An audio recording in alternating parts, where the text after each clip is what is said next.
Welcome back, everybody, to the We Know the Traitors podcast over here on RHAP. I'm your host, the Duke of Deception, Pooya Vakili, and I'm joined here by the final person banished at the Fire of Truth this season. It's the one and only Lauren. Lauren, how are you doing?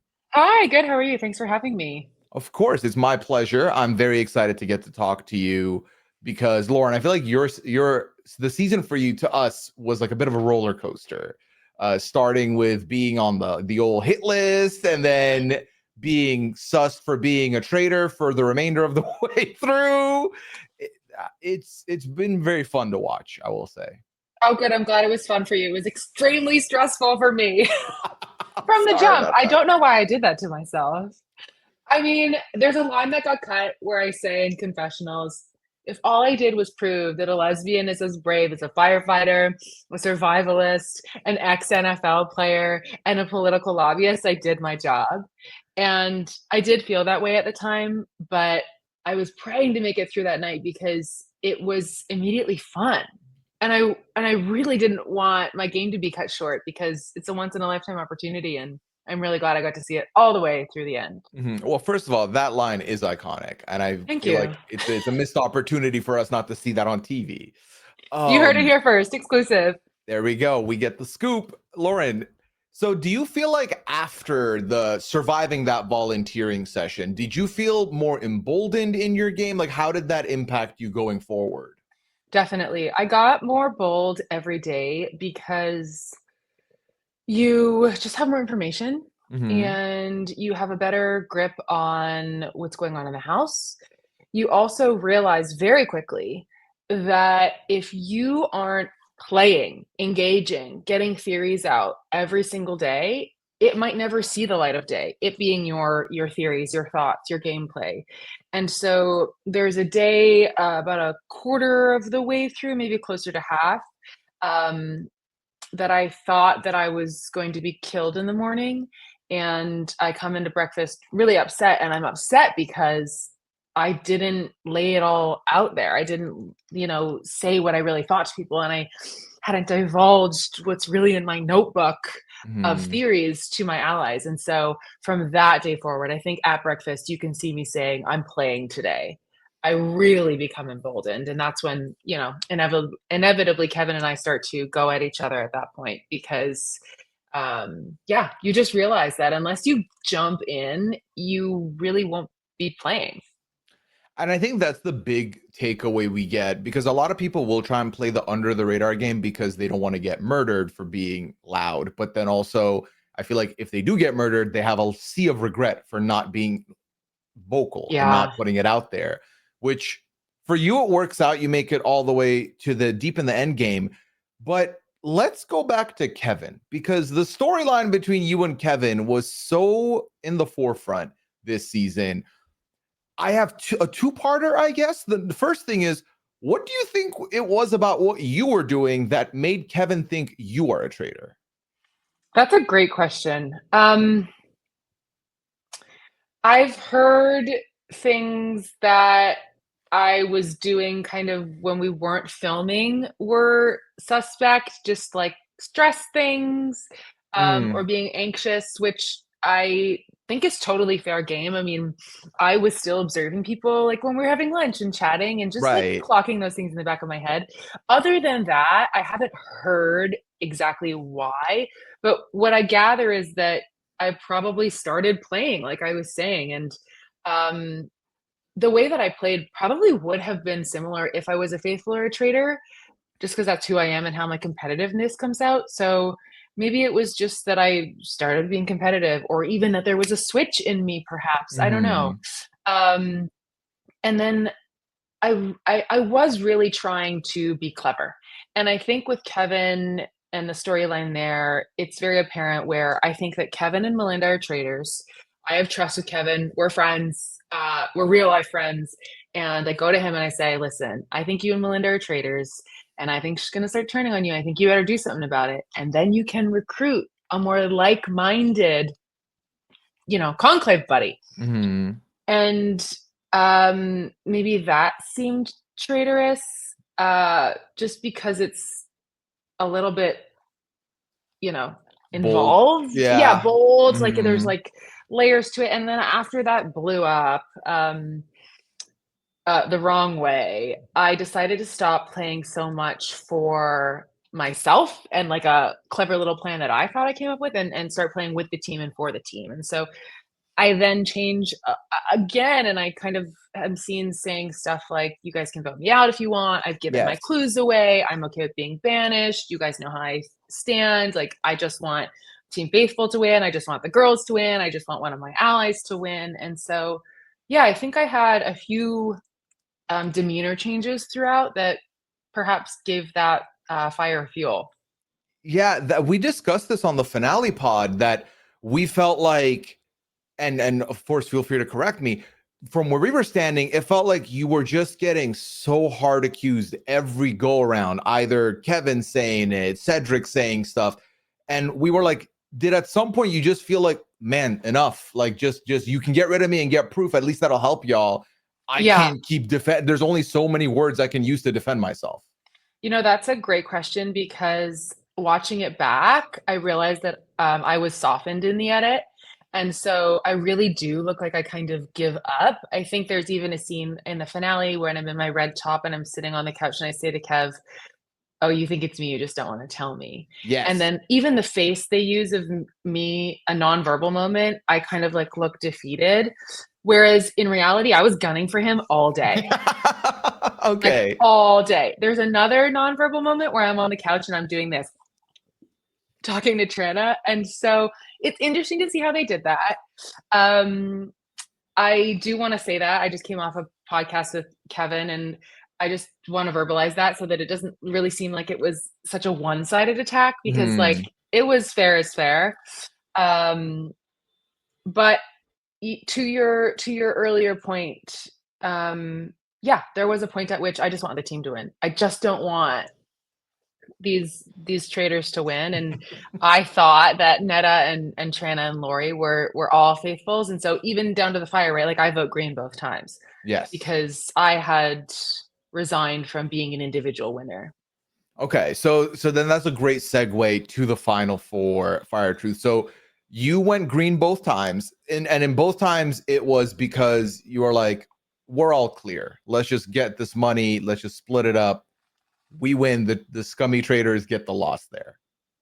Yeah, I thought that Kevin and Cedric were the traitors, or that Kevin was the traitor and Cedric was his jester. Mhm. Um, and I realized once the other folks voted red that it was probably Netta, and I was trying to give Trina eyes and look to my side where Netta was standing, and I think in the episode you can hear Trina say she was giving me looks, I didn't understand them. They do keep a cut where I look at Trina and then I look at Netta, but at that point, we weren't allowed to be talking and Right. signaling, and, it was too late.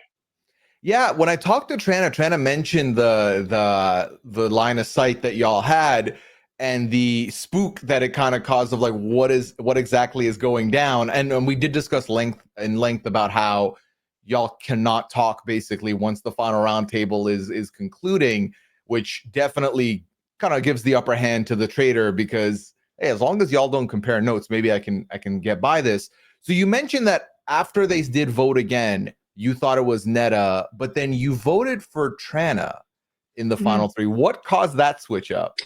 Well, at that point, I realized that I was out, and I thought, I mean, I'm like smiling and crying tears of like joy and love and relief. And it was like a right back at you, girlfriend. Like, I love you. I see your game too. And so that is the one thing that I am scratching my own head at this Mm, week is like, why did I not write Netta at that point?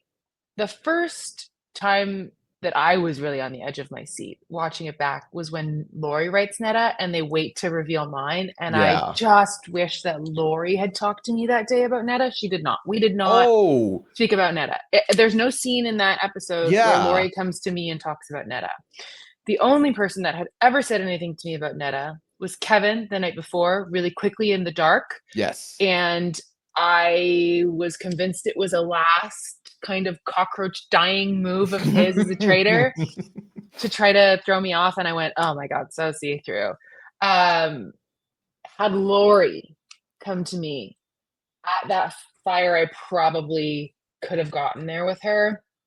But at the same time, to be very honest with you, Ned is a friend, and I know what has happened on Big Brother with her, and I, unless I was sure, was not gonna do that to somebody 3 times in a row. You know, this is also real life. These are also real relationships. It's a Right. lot of real money, and, I think she played the game to win, and it went to the right person.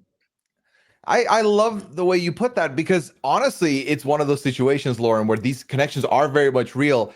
And in the event that Netta was a faithful and you vote her out at 3, she goes out at 3 and BB can too. Like definitely the wounds Woah. be wounding. Yeah, the Yeah. wounds be wounding. Yeah. Exactly, exactly, exactly. And so, you know, that's also in the back of your mind all season long, right? Mhm. You do have these real relationships with people, and some people are better at coming in and out of gameplay. Tends to be the ones who've done reality TV before, which I had not. And Yes. so that was omnipresent for me. It really was. So this was your debut on reality TV. Had you been familiar with the Traitors before getting on the Yes. show?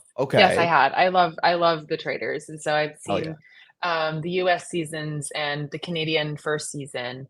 I'm really excited for January's American season 3, Mhm. with some pals of mine on that one, so, Ooh, who's your yeah, it's pal, gonna be if you don't great. mind Gabby sharing? Windey, I'm rooting for her. I literally can't wait to see her Okay. in the house. Big fan of Chrishell, so I'm fascinated to see how it all plays out. I love to hear it. So, Lauren, now that you've been on reality TV, is this a thing that you are interested in? If another project comes along, would you be interested in considering it?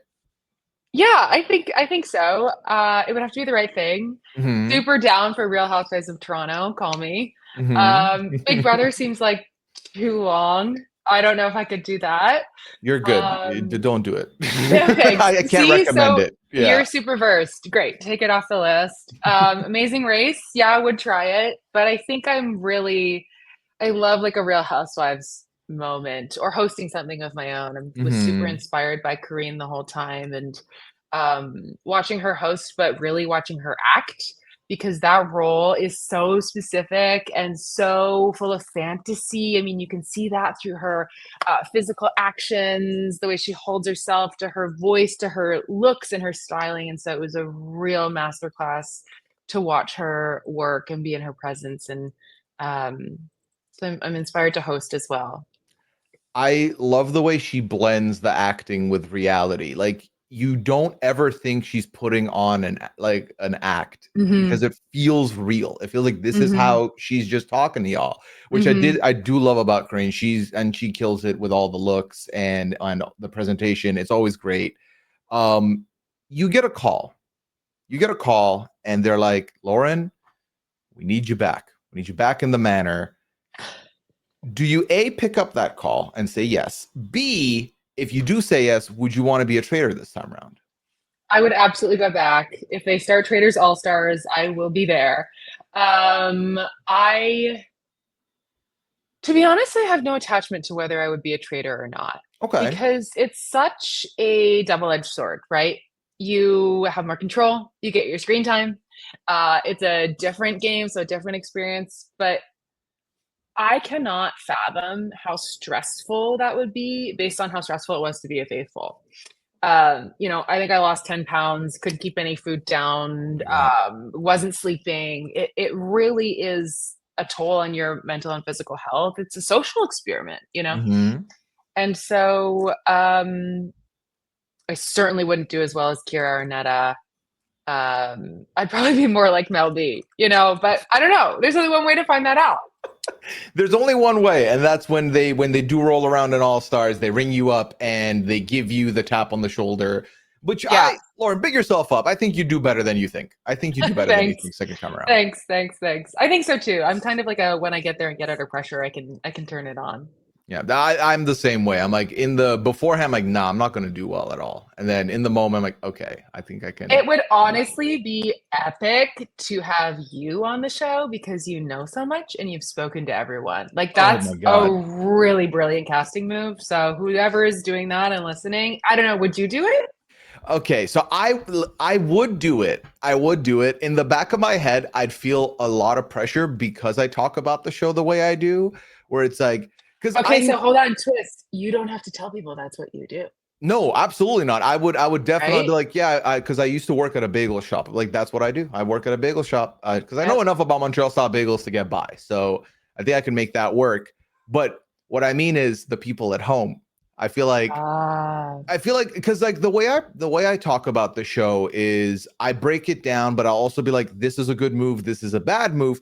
But I also try and empathize because I know that doing it inside that it ain't that easy. It's so easy for me to sit oh, it's here, so hard. yeah, sit here, get 45 minutes of content, be like, that, fix that, clean that, and then you win. So in the back of my head, I'm like, I'm just thinking of the people that are praying for my downfall. They're like, oh, you thought you knew everything, dummy? Look at you. Look at you now making the wrong moves. But I would do it. I think it would be a fun experience. I think to what we discussed, it's not like Big Brother where it's a 3-month ordeal. But I think those 2 weeks would be grueling. I do think that I would struggle a little bit, but and I can't believe I'm saying this, but I don't think I should be a traitor. I because I do the nervous ticks. I'm a little bit fidgety. My hands can get clammy. So I would just be so self-conscious about like, okay, I explained that I'm just naturally like this. Are they gonna believe me? And I would be my own worst enemy as a traitor. So give me the faithful, give me the Lauren spot. That's where Yeah. I would try and be. Yeah. I do think that being a faithful was uh better go the first time around. Like I said, and like you asked, I guess so brilliantly, if you were to do it again, would you take that traitor role? It's so much easier to say that once you've been in there and you feel what it feels like, because it's way harder than you think. Right. Yeah, I imagine now that you've gone through it, if you were to go back again, you'd be able to get a couple more hours of sleep because you've already Yes. done it the one time. Exactly. No, and it seems so like throwaway to say, but your brain functions if you're sleeping, eating, Oh yeah. resting, and so I, I'm sure even 2 extra hours of sleep per night would help. You also have to think about the fact that the traders are up an hour or two later than us Hmm. because they film Conclave. Yeah. So it's like they're also not getting as much sleep. It's kind of Yeah. everybody's not getting their sleep in. Mhm. Yeah. I probably Well, slept for 3 or 4 hours a night. okay. What are you usually sleeping 9. for? 9. Wow. Gotta get the beauty rest. Oh, Gotta get the beauty rest. Look at the glow. yeah. I mean, you don't get that off for 3 hours. That's for sure. Yeah, I'm typically around the 6 to 7 mark. Okay. Which I know I could sleep more, and I can tell this because after like 4 or 5 days, I'll have a day where I sleep like 9, 10 hours. I'm like, okay, yeah, the body was like, what are you doing? Like Mhm. reset. So 3 hours, I feel like was the move when you were pulling like an all-nighter or studying for Yeah. exams. I could get away with that. You can't do that every day. That No. is not the move at all. Yeah. Yeah. All right. Well, Lauren, I would love to stay in chat. This feels like I'm just having a conversation with a friend, but we do have to wrap up here. You've been such a fun conversation here. You were so fun on the show. I hope the Thanks next so much. project you get, you don't got someone hard accusing you for whatever reason, and you get to live a little. Thank you so much. That means the world. Thanks for having me. And I'm excited to listen to your pod as we watch season 3 one day, now that I know you. Yeah, appreciate it, Lauren. Looking forward to it. Take care. Bye. Bye.